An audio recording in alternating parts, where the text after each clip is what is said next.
Bienvenue dans Dance Lab, le podcast dynamique et éducatif où la passion de la danse rencontre le monde de l'entrepreneuriat, du bien-être, de la santé mentale et bien plus encore. Des conseils, des histoires, des conversations captivantes avec des experts et des personnalités où recommandations et partage d'expériences enrichissent le quotidien des danseurs et pas que. Je suis Maïwenn Bramoulet, danseuse professionnelle aux multicasquettes, passionnée de danse depuis toute petite, ayant pour objectif de lever les voiles sur les fantasmes et les clichés du métier. En vous partageant toutes les facettes, les difficultés, les richesses et les challenges que ce métier comporte. Si cet épisode t'a plu, n'hésite pas à le partager autour de toi, à me laisser une note et un commentaire sur Spotify ou Apple Podcast. Et si tu souhaites participer au podcast, écris-moi.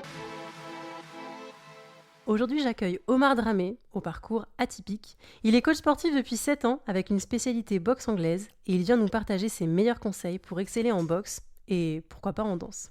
Salut Omar. Salut Maïwenn. Comment tu vas ? Ça va très bien et toi ? Ça va super, merci. Je suis très contente de t'avoir à nos côtés. Est-ce que tu peux nous parler un peu de ton parcours ? Qu'est-ce qui t'a amené à devenir coach sportif avec cette spécialité boxe anglaise ? Écoute, ça fait maintenant 7 ans que je suis coach sportif. Ma spécialité, la boxe anglaise, c'est une spécialité que je pratique depuis maintenant 20 ans. Donc j'ai commencé la boxe en 2004. J'ai été boxeur amateur de 2005 à 2011. Et en 2011, j'ai failli passer boxeur pro. Mais en allant faire une visite médicale, j'ai appris que j'avais une maladie aux yeux. Et à ce moment-là, j'ai dû arrêter ma carrière de boxeur. Et c'est à ce moment-là que j'ai commencé à passer mes diplômes. Et j'ai commencé à devenir coach sportif officiellement, en vivre à partir de 2017. Et du coup, entre 2011 et 2017, qu'est-ce que tu as fait ? J'ai eu un travail alimentaire. J'ai travaillé chez Starbucks de 2013 à 2017. Et je sentais qu'il arrivait sur la fin et que ce n'est pas un métier qui m'épanouissait du tout. Il fallait que je fasse quelque chose qui me passionne. Et ce qui me passionnait à l'époque, c'était le sport, notamment la boxe. Et je me suis lancé et c'est la meilleure décision de ma vie. Qu'est-ce que ça t'apporte aujourd'hui d'être indépendant ? Alors, ce que ça m'apporte d'être indépendant, c'est avant tout le mot qui me revient à l'esprit en numéro 1, c'est le mot liberté. La liberté de pouvoir faire ce que je veux, donc de travailler autant que je veux et de travailler moins si j'ai besoin de travailler moins. Après, ça a certains inconvénients dans le sens où si je me blesse et si je suis en vacances, je n'ai pas d'entrée d'argent. Mais l'avantage d'être libre, de faire ce que je veux, pour moi, ça n'a pas de prix. Donc aujourd'hui, quand j'ai envie d'aller chercher mon fils à l'école, quand j'ai envie de me reposer, quand j'ai envie de partir en week-end, je n'ai pas de congé payé à déposer. Donc ça, c'est vraiment la liberté de ne pas avoir de patron au-dessus de moi qui me dit quoi faire, à quelle heure arriver. Ça, pour moi, ça n'a pas de prix. C'est en moyenne à peu près combien de temps de travail par semaine, tu vois, pour aussi avoir cette liberté à côté aussi financière et personnelle ? C'est assez aléatoire. Je pense que ça dépend beaucoup des indépendants, notamment dans le coaching. Moi, je pense que je fais partie de la fourchette haute en termes de tarification. Je suis à 80 € de l'heure. Et donc, à 80 € de l'heure, forcément, en travaillant 25-30 heures, ça me fait déjà des bons mois. Donc, en moyenne, par mois, je dois travailler entre les petites semaines, je dois faire 20 heures. Et les grosses semaines, je fais 35 heures. Donc, c'est aléatoire selon les saisons, en hiver, en été, en printemps. Ça dépend. Enfin, faut pas oublier aussi qu'après, il faut payer les charges. Ensuite, il faut payer les charges, effectivement. Il faut tout déclarer. Il faut déclarer. Parce que c'est vrai que c'est un peu... quand on donne un tarif, on se dit... quand tu calcules, tu dis, la personne, elle doit gagner trop bien sa vie. Attends, derrière, il y a les charges à l'URSSAF, tu as les impôts. Ça reste, ça reste un chiffre d'affaires. Donc, ce que j'ai à la fin du mois, c'est un chiffre d'affaires. Et dans le chiffre d'affaires, il faut enlever... notamment, moi, je suis en statut indépendant EURL. Donc, j'ai la TVA chaque mois. Mais en fait, dans tout ce que je gagne, j'ai 20% qui saute directement, qui va à l'État. C'est énorme. C'est énorme. Et ensuite, j'ai les charges sociales quand je me verse un salaire. Et ensuite, j'ai les impôts sur les revenus et impôts sur la société. Donc ça me fait quasiment 45% en moins sur l'année. C'est énorme. Une liberté, mais à quel prix, tu vois, finalement ? Mais franchement, comme je te l'ai dit précédemment, pour moi, ça n'a pas de prix, cette liberté-là. C'est vrai que c'est beaucoup d'argent donné à l'État, mais ça fait partie du jeu. Et voilà, c'est à moi de bien gérer mes finances, quoi. Ouais, mais du coup, en gérant bien tes finances, tu gères aussi bien tes moments libres et tes temps perso. Exactement. Quoi. Et où est-ce que tu donnes tes cours ? Où est-ce que tu enseignes ? Tu fais donc des coachings ? C'est ça, je fais des cours particuliers. En fait, ça a été assez différent durant les 7 ans de mes coachings. Quand j'ai commencé en 2017, j'ai travaillé beaucoup en salle privée. J'ai beaucoup bossé dans des salles privées, des salles un peu haut de gamme, notamment une salle où j'ai rencontré ma femme. ma superbe femme Lily. Waouh. Et ensuite, il y a eu le Covid. Et le Covid, en fait, ça a totalement changé les choses parce qu'en fait, pendant le confinement, j'ai été pas mal sur les réseaux sociaux. J'ai fait pas mal de lives, j'ai proposé pas mal de contenu. Donc, quand on s'est fait déconfiner le 11 mai 2020, je me rappelle très bien de la date, j'ai eu pas mal de demandes, beaucoup de demandes même de cours particuliers. Et depuis, en fait, je ne dis que de cours particuliers. Je travaille que dans une salle où je donne 2 heures par semaine de cours, mais le reste, c'est que des cours particuliers que je donne. De toute façon, les gens sortis de Covid, ils avaient besoin de se défouler, je pense. Exactement. Bah, ils avaient besoin de se défouler, les salles étaient fermées. Donc en fait, c'est la seule personne à qui ils pouvaient faire appel, c'était les coachs sportifs. Donc j'ai eu la chance à ce moment-là de bien m'être fait connaître sur les réseaux sociaux, donc j'ai eu pas mal de demandes. Tu enseignes à l'extérieur, sur tous les temps. J'enseigne à l'extérieur sur tous les temps. Ça, c'est aussi un gros inconvénient parce que quand il pleut, quand il fait froid, quand il neige, c'est pas forcément facile. Surtout pour moi en tant que coach parce que mon élève, il vient, il fait son heure de coaching, il transpire. En général, il arrive en pull. En 10 minutes, il est en t-shirt. Mais moi, à côté, je m'entraîne pas autant. Donc dehors, j'ai les pieds gelés, j'ai les mains gelées. Donc je suis bien équipé, bonnet, gants. Je mets des chaufferettes sur les pieds.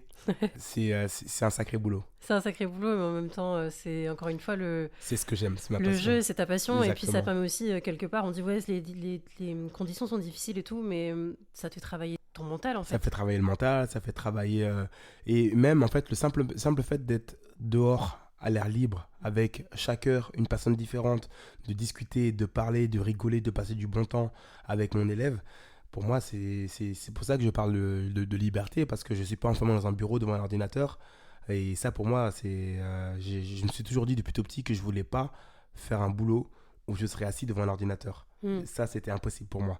D'être dehors, il y a forcément des personnes qui te regardent, enfin qui vous regardent boxer avec ton élève. Donc c'est aussi, on parle d'inconvénient, mais c'est aussi un avantage pour se faire voir et pour avoir d'autres clients. C'est exactement ça. Ça m'arrive de boxer, de faire mes cours de boxe dans les parcs, notamment sur les quais de Seine, au parc Monceau par exemple. Et il y a des gens qui sont autour, qui soit se promènent, soit qui s'entraînent. Et ça m'est arrivé pas mal de fois qu'on vienne me demander ma carte de visite lors d'un coaching. Et ça, c'est pas mal, c'est de la pub gratuite en fait. Exactement. Et on parlait tout à l'heure de travailler son mental. J'ai l'impression quand même qu'il faut avoir un sacré mental pour pouvoir faire de la boxe. Il faut avoir un sacré mental parce que c'est prendre des coups, donner des coups. Il faut en avoir envie déjà pour commencer. C'est un gros dépassement de soi. Si tu aimes être dans ta zone de confort, oublie la boxe parce que la boxe, ça te fait sortir de ta zone de confort à 100%. Donc c'est vraiment du dépassement de soi, c'est vraiment c'est ce que j'aime dans la boxe. Et c'est pour ça que là on parle de boxe parce que c'est ma passion, mais je dirais que même tous les sports individuels, on est face à soi-même, c'est la même chose. Que ce soit la boxe thaï, notamment la danse, que ce soit du ski, tous les sports individuels pour moi, c'est du dépassement de soi parce qu'on est seul face à soi-même. Là, tu nous as parlé de dépassement de soi. Qu'est-ce qu'il y aurait d'autre comme valeur dans la boxe anglaise ? L'humilité, beaucoup. Parce que lorsqu'on est dans une salle de boxe, il n'y a pas d'ego, il n'y a pas de niveau social. Tu peux être le plus riche du monde, quand tu es sur un ring, ta richesse ne vaut rien sur un ring. Tu peux être le plus pauvre du monde, et ta pauvreté ne vaut rien sur un ring. Et donc c'est ce qui est bien, c'est ce que j'aime beaucoup, c'est que dans une salle de boxe, tu peux trouver vraiment tous les niveaux sociaux. Voilà, il faut de l'humilité, il faut du courage, il faut ne pas aimer être dans sa zone de confort parce que c'est vraiment un sport qui te sort de sa zone de confort. Il faut avoir de l'endurance, il faut être discipliné, il faut être voilà, c'est toutes les armes qu'il faut avoir. C'est puis je trouve un bon sport aussi pour lâcher prise. Ah, énormément. Attention, dans la boxe, si tu lâches pas prise, tu payes les conséquences assez rapidement. Comme en général, quand tu fais de la boxe, tu es en opposition face à quelqu'un. Si tu lâches pas prise et que l'autre en face lâche prise, tu auras des sacrés inconvénients auxquels il faudra faire face. Il y aura une inégalité qui se créera. Exactement. Est-ce que tu as déjà pu avoir l'occasion, je sais que ça existe, des coachs sportifs qui sont présents pendant des shootings pour peut-être aider un modèle ou une modèle à être bien placée sur sa garde ou peut-être sur des tournages. Est-ce que tu aurais pu assister ou peut-être que c'est quelque chose que tu aimerais faire Alors, ce n'est pas quelque chose que j'ai déjà fait par le passé, mais c'est quelque chose qui pourrait m'intéresser, qui pourrait être très sympa, qui pourrait être une très belle expérience. Donc, j'ai déjà coaché des danseuses notamment. Et à chaque fois, c'est ce que je répète à tous mes élèves, les meilleurs élèves que j'ai eus, qui ont eu les meilleurs débuts en boxe, c'est toujours mes danseuses. C'est-à-dire qu'en fait, elles ont la faculté de lier le corps et l'esprit. Et à chaque fois que j'ai eu des danseuses, j'en ai eu 2 notamment, bah elles ont ça te dit quelque chose, hein? Ça te dit quelque chose, hein? Salut, c'est ta Maïwen. Maïwen, c'était toi la danseuse dont je t'en veux parler. Mince, démasqué. Démasqué, tu es démasqué, Maïwen. Et notamment, je te l'avais dit, quand tu avais commencé les cours de boxe, tu avais des facilités à coordonner ton corps, à coordonner le corps et l'esprit. Et ça, c'est vraiment un sacré avantage. Donc, quand tu es danseur et que tu commences la boxe, en général, je dis bien en général parce que c'est pas tout dans le cas, c'est un sacré avantage parce que vous avez la conscience du corps et de l'esprit. Et ça, c'est ultra important en boxe. Mais attention, justement, tu parles de facilité et je pense qu'il faut faire attention à ne pas s'asseoir sur ces facilités. Exactement. Et se dire, ouais, bon, c'est bon, je sais que c'est entre guillemets plus ou moins acquis. Pas du tout. Parce que le mouvement, par exemple, d'une droite, d'un crochet, d'un uppercut, il reste quand même assez précis. Si tu le pars de n'importe où, déjà tu perds de l'énergie et puis tu n'es même pas sûr d'atteindre ton adversaire et tu peux te mettre toi en danger. Exactement. Et en plus, en parlant d'acquis, je sais pas si tu te rappelles, au début, tu as eu une grosse fulgurance au niveau de la progression. Et ensuite, il y a eu donc au début, la danse était un avantage. Ouais. Et maintenant, au bout de ça fait 1 an ou 2 maintenant, 3 ans, 2 ans, même 3 ans, je crois. Ouais. Et maintenant, c'est devenu un peu un inconvénient pour la posture. Je sais pas si tu te rappelles. Ouais. Maintenant, en fait, tu as tous les défauts de la danse dans la boxe. Trop rigide, trop dure, trop posturale, trop gracieuse, pas assez agressive. Ouais. Et ça, au début, c'était un avantage, mais maintenant, aujourd'hui que tu as eu de l'expérience, maintenant, c'est un inconvénient. Donc maintenant, ce qui est difficile, c'est qu'il faut savoir gommer les inconvénients de la danse pour les garder pour les mettre pour prendre les avantages de la boxe, alors qu'au début, c'était les avantages. Ouais, puis c'est difficile de déconstruire, tu sais, quand ça Exactement. fait des années, 15 20 ans. ans que tu fais de la danse. Ouais. Puis j'ai commencé par le classique, donc quand tu dis le côté rigide, raide, je vois très bien de quoi tu parles. Et même si maintenant je danse un peu plus quand même dans des styles un peu plus street, justement, j'ai travaillé dans ces styles-là pour essayer de me dérigidifier.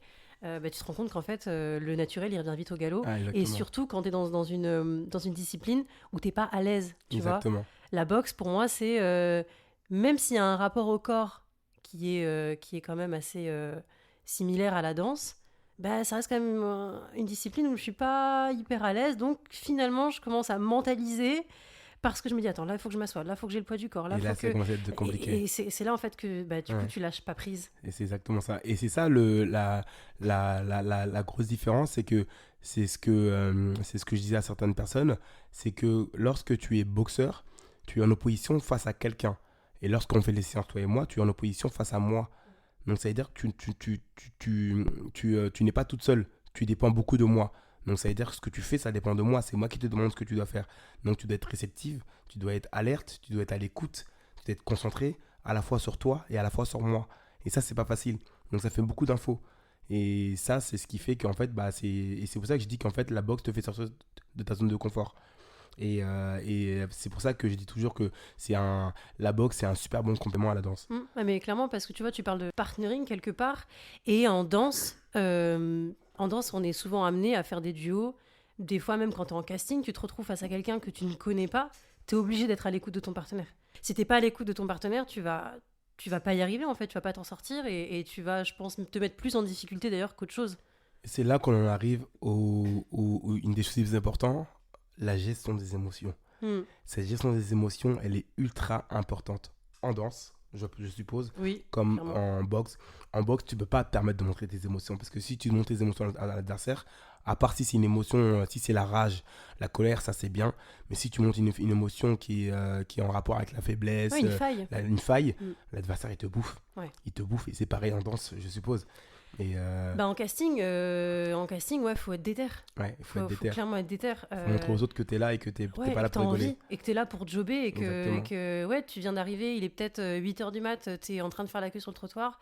Non, tu peux pas te dire oh là là, il y a encore 300 personnes. Ouais, c'est le jeu. Et il y aura certainement que 3 places, mais il faut avoir la rage. Ouais. Après, il faut aussi savoir rester humble, savoir rester respectueux, c'est important, c'est tu hyper vois. important. C'est pas parce que t'as la dalle que ça y est, tu dois te permettre de pousser tout le monde, de prendre tout l'espace possible et inimaginable dans une salle de danse, alors que tu sais très bien qu'on va être 60 dans 30 mètres carrés et que va falloir apprendre une chorégraphie où tu lèves les jambes. Non, tu vois, il y a un moment donné aussi, il faut savoir rester respectueux et humble. Et je pense que c'est une qualité, c'est une valeur aussi dans la boxe, tu vois. Et c'est là que se sort la phrase que j'aime beaucoup de Mike Tyson qui disait « Tout le monde a un plan jusqu'à qu'il mange la première droite dans la gueule ». Et c'est ça. Parce que tu peux arriver avec le meilleur entraînement possible. Quand tu manges ton premier coup dans la tête, alors que tu arrives sur le ring, tout ton plan tombe à l'eau. Et c'est là où je dis que c'est très compliqué et qu'il faut savoir gérer ses émotions parce que tu peux vraiment avoir la meilleure préparation du monde. L'autre en face aussi, il a la meilleure préparation du monde et l'autre aussi, il est motivé, l'autre aussi, il croit que c'est le meilleur. Donc après, va falloir montrer ça sur le ring et en restant humble, en restant concentré, en restant discipliné, en restant fort mentalement. Et c'est pour ça que c'est hyper important de garder cette humilité et le respect d'autrui à chaque fois. Clairement. Et du coup, on peut quelque part dire que la boxe, en fait, ça aide les danseurs à mieux gérer son stress, à renforcer leur confiance en eux. Ouais, je pense que ça peut être dans le cas dans les deux sens. Ouais. Un boxeur peut avoir cette aide en danse et un danseur peut l'avoir en boxe anglaise. Et là où je pense que ça peut être un gros avantage pour un danseur de venir en boxe anglaise, c'est que y a l'opposition avec un peu la dureté physique aussi de prendre des coups, de donner des coups qu'il n'y a pas en danse. Mais ça peut arriver. Ça peut arriver. Mais en théorie... normalement, non. Si t'es à l'écoute de l'espace et des Ouais. danseurs qui sont avec toi sur scène, normalement, t'es pas censé te prendre de coups. Ça peut arriver. Ça peut arriver. Mais voilà, c'est là où je veux en venir, c'est que sur la boxe, tu prends des coups, tu donnes des coups, tu peux avoir mal, tu peux te blesser en même temps, ce qui peut arriver en danse aussi. Oui, clairement. Donc, malgré ça, tu dois rester stoïque, ne pas montrer que tu as mal, ne pas montrer que tu t'es blessé, et continuer à faire ton combat jusqu'au bout. Et pour moi, c'est ça, en fait, le côté, quand on parlait de la gestion des émotions. Très important. Ouais, c'est un peu show must go on, quoi. Exactement.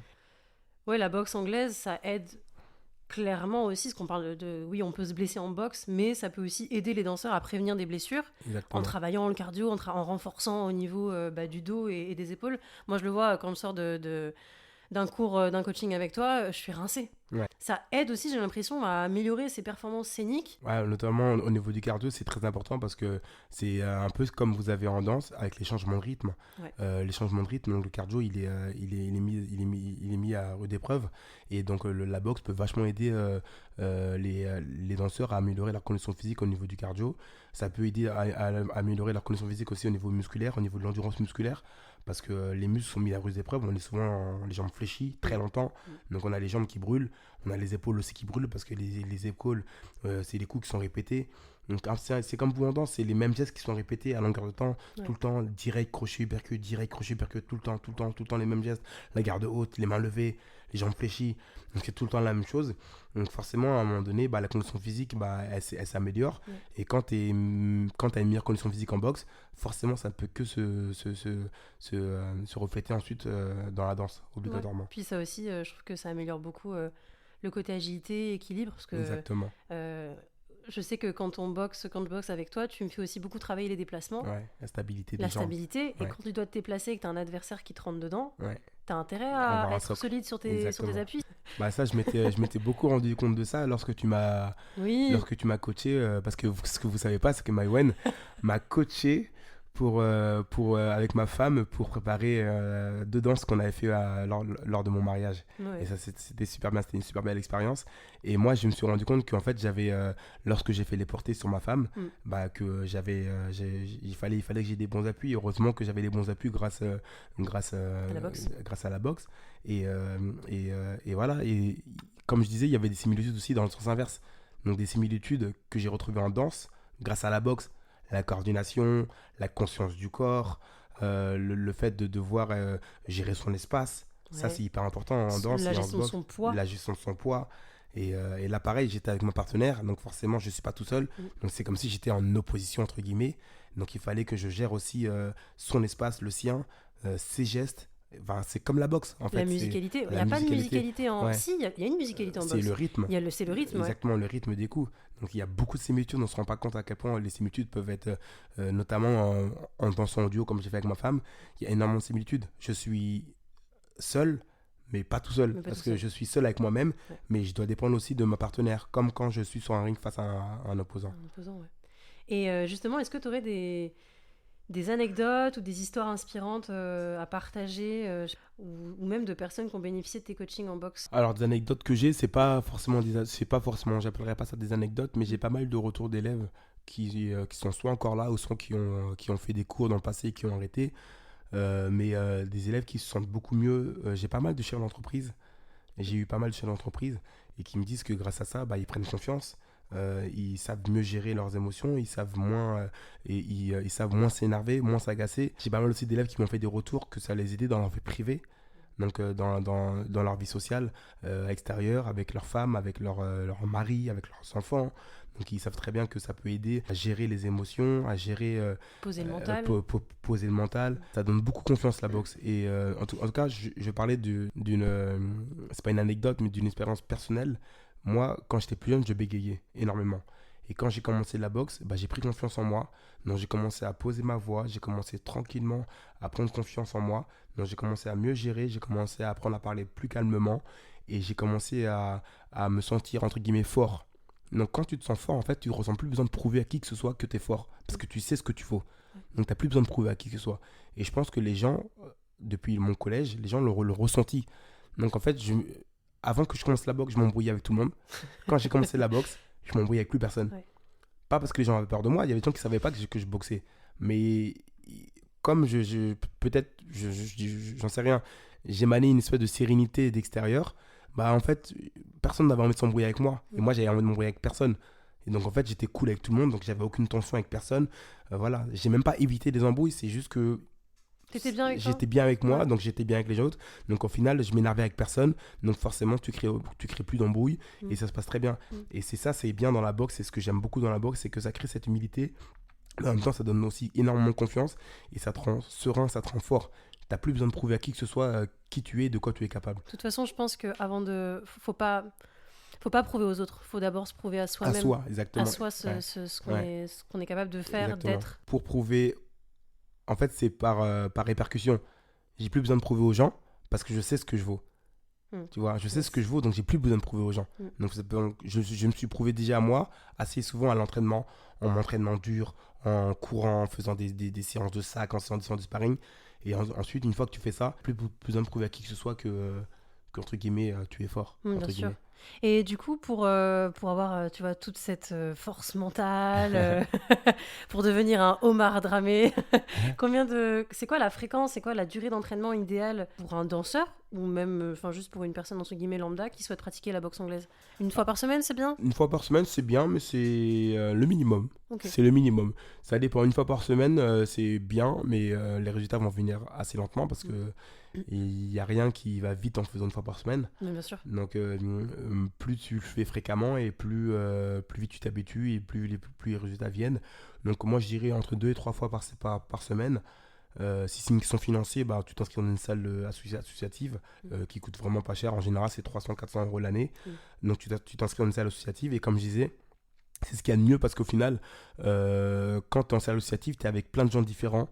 Donc, comme je l'ai dit, des gens qui viennent de partout, des gens riches, des gens pauvres, tu as vraiment de tout. Donc, plus tu varies tes partenaires et plus tu progresses. Et c'est ce que j'ai dit, le but c'est d'être un couteau suisse. Ouais. Et quand tu vas dans une salle et que tu as des grands, des petits, des mecs un peu costauds, des mecs un peu maigres, des mecs rapides, des mecs puissants, des gauchers, des droitiers, plus tu varies tes adversaires et plus tu progresses. Donc c'est pour ça que moi je conseille beaucoup aux gens d'aller dans des salles, à faire des cours collectifs, parce que pour moi c'est le meilleur moyen de progresser, plus que des cours particuliers. Et si jamais, tu vois, je sais pas, moi dans ma semaine, j'ai pas le temps, ou si un danseur ou n'importe qui a pas le temps dans sa semaine, est-ce qu'il y a quand même des choses qu'on peut faire chez soi pour travailler le côté endurance, travailler les gestes techniques de la boxe? Est-ce qu'il y a besoin de matériel ou pas du tout? Alors, il y aurait besoin de matériel, mais ce serait plus pour travailler la condition physique que la technique. La technique seule, c'est un peu compliqué parce qu'il faut être vachement conscient. Mais il y a bien sûr quelque chose à faire à domicile. Par exemple, une corde à sauter, des petits haltères et un élastique suffit largement pour pouvoir faire un entraînement spécifique boxe à la maison devant un miroir. Comme ça, on peut voir un peu ce qu'on fait. Donc, des exercices d'haltères, de l'endurance, genre 10 secondes de travail avec des haltères, 10 secondes de repos, travail de crochet, du uppercut, travail vers le plafond pour travailler l'endurance des épaules. L'élastique, travailler aussi avec une résistance. Donc, c'est pas mal.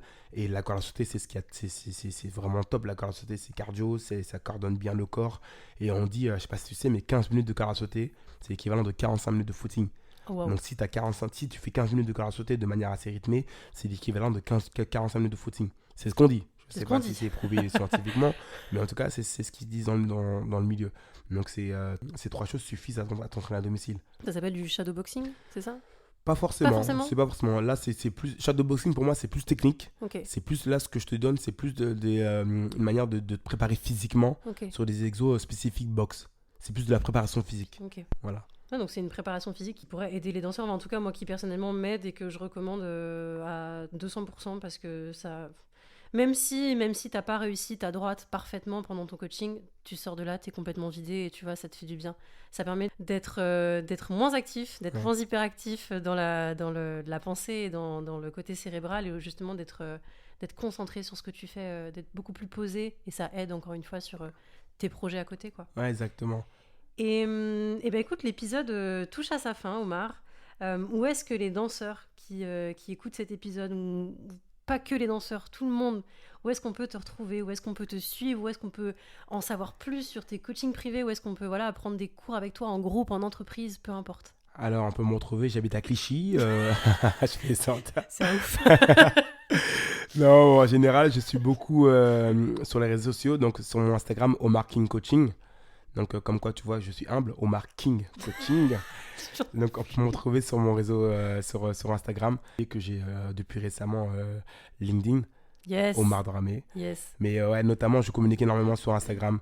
Donc, Omar King Coaching, voilà, c'est comme ça que je communique, c'est comme ça que j'arrive à trouver ma clientèle, c'est comme ça que je parle avec tout le monde. Et c'est l'endroit où on peut me trouver, on peut me voir. Te voir. Exactement. Et voir un peu les entraînements aussi. Voir ce que je fais. Parce que ce que les autres font dans les stories, parce que Exactement. ça aussi c'est hyper inspirant. Des fois de pas que regarder soi, de regarder aussi ce que les autres font, non pas pour se comparer négativement, Exactement. mais positivement et se dire ah ouais tiens lui il travaille cette technique, ah ouais moi quand je me regarde je suis vraiment très raide et pourtant j'ai l'impression de pas l'être, et quand je regarde la vidéo d'une autre personne, ah oui c'est vrai qu'il faut être quand même beaucoup plus plié.